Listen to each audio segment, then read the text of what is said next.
Get on the train before it leaves the station. The truth train is coming, gonna run them down. Alrighty, hello everybody, how you doing? Okay, we're back again today talking about Highland Community College again. So there's some news. There was an article written in the Kansas City Star, which we're going to go through here in a minute. I will tell you that this article triggered another post from the college basically saying we're the victims, we're the victims, we're the victims. Just like they've been saying, I did a few videos about a week and a half, 2 weeks ago. And each time I made a video, they made a post about how they were the victims. So I hadn't been doing any videos here. I was kind of waiting for some things to develop on it. Well, with this article, it shows a little bit that things are developing with it. So ultimately, it's going to be very interesting to see what Highland comes up with, because they're claiming that they were running this investigation and they were looking into academic fraud because they believe that the basketball coaches were doing the homework for their players and all this sort of stuff. So it's going to be interesting to see if they actually come up with any kind of proof of that in the end. I mean, their investigation is taking quite a long time. But, ultimately, you're going to see from this article, they've now got other problems. Even if the academic fraud works out, which I don't think it will. I think it's mainly a bunch of BS, really.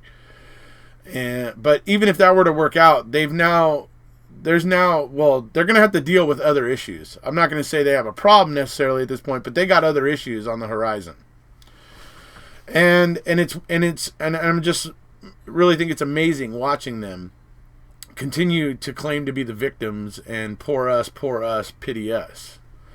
I want to remind everybody, I said this in one of my past videos. Recently here in California, there was legislation passed because the legislators realized that average Joe Blow Americans and kids and a lot of the people that were becoming predators or were being preyed upon by certain individuals in society.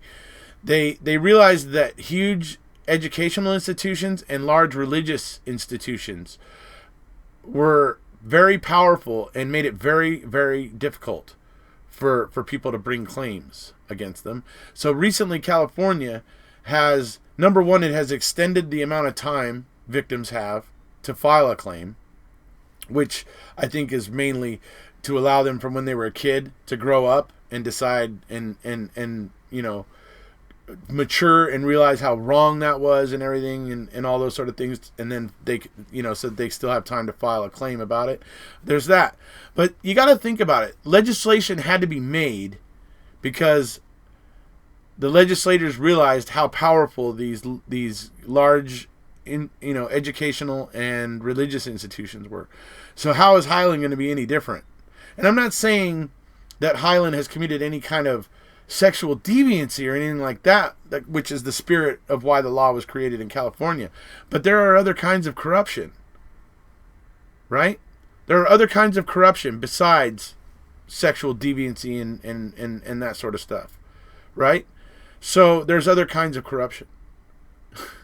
and these large educational and or religious institutions are in a very good position to keep things under wraps.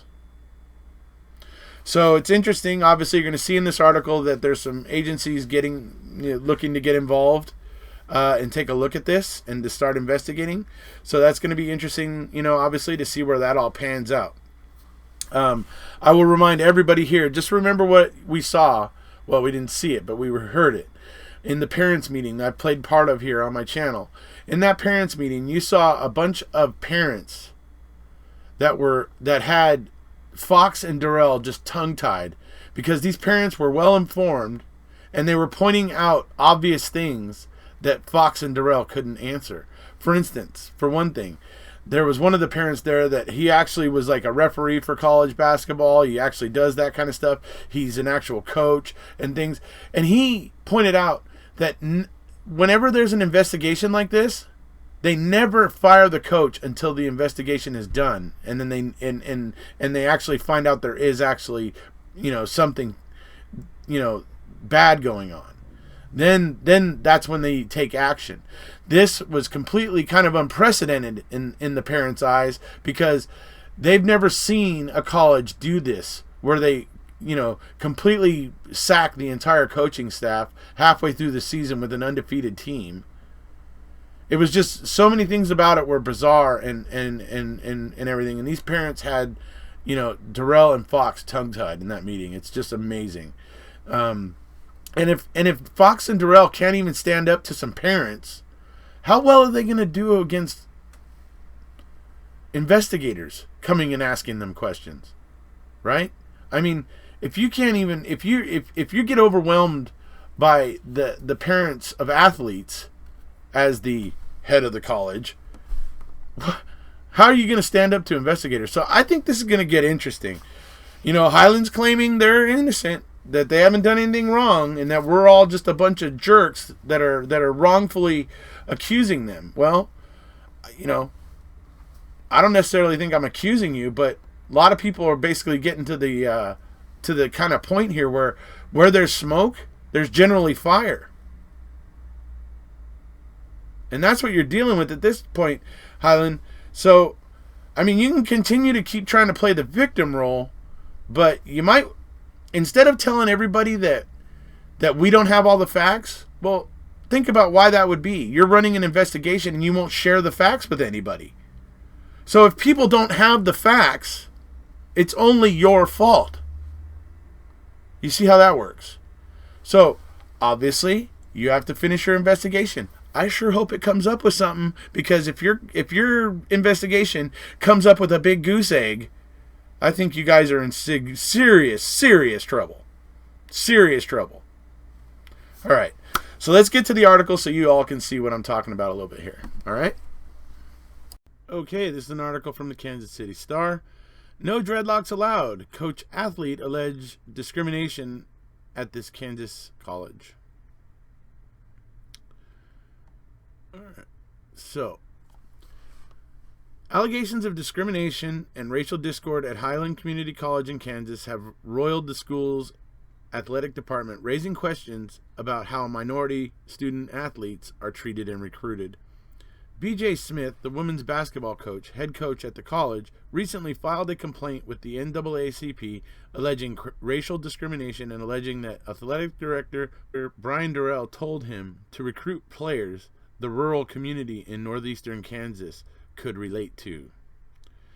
A former football player also filed a complaint accusing school officials of banning him from campus and rescinding a scholarship because he wore dreadlocks.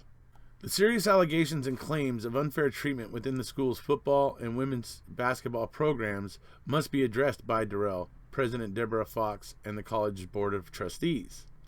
School officials have denied wrongdoing. The Board of Trustees chairman, Tom Smith, hung up when contacted by the Star editorial board and didn't return messages seeking comment. Whoa, wait. He did what? He hung up on them? And then didn't just bother to call them back and try to explain why he had hung up on them?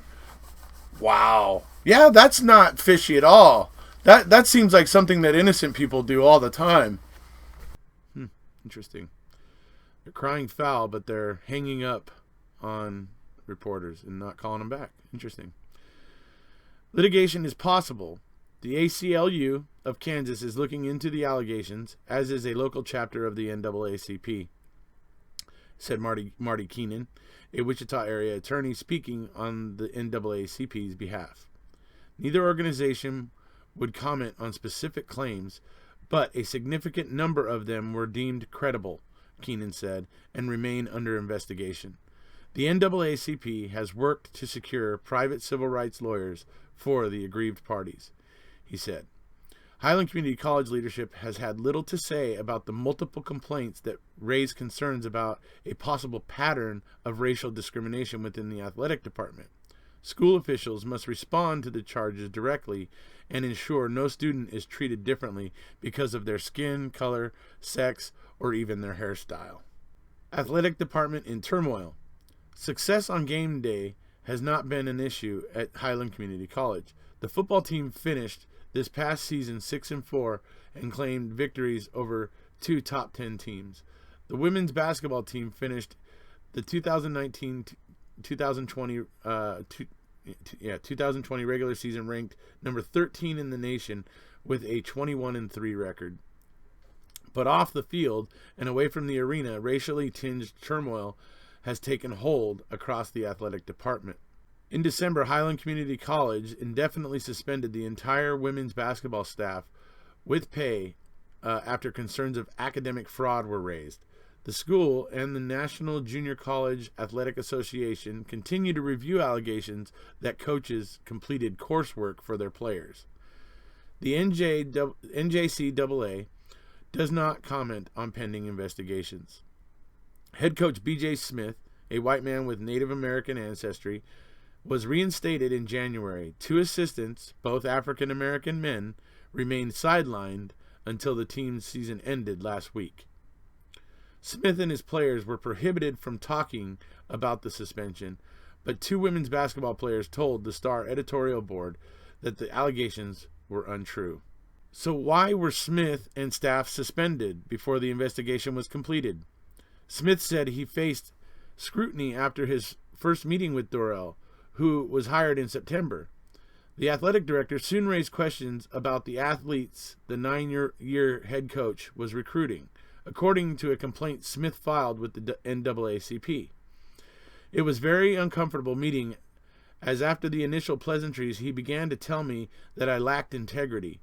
My players were an embarrassment in the community, and I needed to recruit more players the culture of the community could relate to, Smith wrote. I immediately said, "What do you mean?" And he said, "You know exactly what I mean." In the small Kansas town of Highland, where the population is predominantly white, that coded directive sent a troubling message. A Title IX violation? Keenan, the attorney, said the school may also have violated the federal law that prohibits sex discrimination at any institution or in any program that receives federal funding. Title IX guarantees women and men's teams equal opportunities to be successful, he said. Even if the suspension of the 3 coaches was justified, leaving the women's team with a vastly inferior experience compared to the men's team violates the law. The lack of assistant coaches is particularly telling. Highland retained Demetrius J. Peterson of Kansas City-based Hush Blackwell to investigate those concerns, and that inquiry is ongoing. Dorrell denied the women's basketball program was singled out because of the demographics of the players, a majority of whom are African American. But suspended assistant basketball coach Jared Ross said that Fox, the school president, had a problem with the former football coach Aaron Arnold and Smith's recruitment of minority student athletes. Deborah Fox is not fit to be at Highland Community College, especially around minority students, Ross told the Star editorial board. Brian Dorrell isn't either. After Dorrell was hired in September, he said publicly that accountability within the athletic department and students' academic success were of utmost importance. Another stated goal was to create a positive learning environment for students. That certainly didn't match up with at least one Highland football player's experience. Antoine Thompson, a 21-year-old redshirt sophomore wide receiver from Plant City, Florida, filed a discrimination complaint with the NAACP. He says Dorrell told him that he was no longer welcome on campus because of his shoulder-length dreadlocks. Arnold resigned in November as the 3rd winningest football coach in the program's history. He declined to say why he stepped down. Dorrell was saying with a new staff coming in, administrators wouldn't put up with the dreads and wicks on the team or in the community, Thompson said. Wicks are a thicker dreadlock hairstyle. Dorrell denies he singled out Thompson or any other player because of their hairstyle. He referred further questions to Eric Ingmeyer, Highland's vice president for student services. Ingmeyer said privacy laws prevent him from commenting on specific students. Oh, well, that's handy. So Dorrell pawns the reporter off onto this guy, Eric, who isn't able to answer any questions. Okay. Right on. Let's see here. A change in culture. Highland's renewed emphasis on academics, character, and recruiting locally come in response to the Kansas Jayhawk Community College Conference mandate to limit out-of-state football players at 55 beginning in the 2021-2022 school year. Football teams are allowed a maximum of 85 players. Race was not a factor, Durrell said.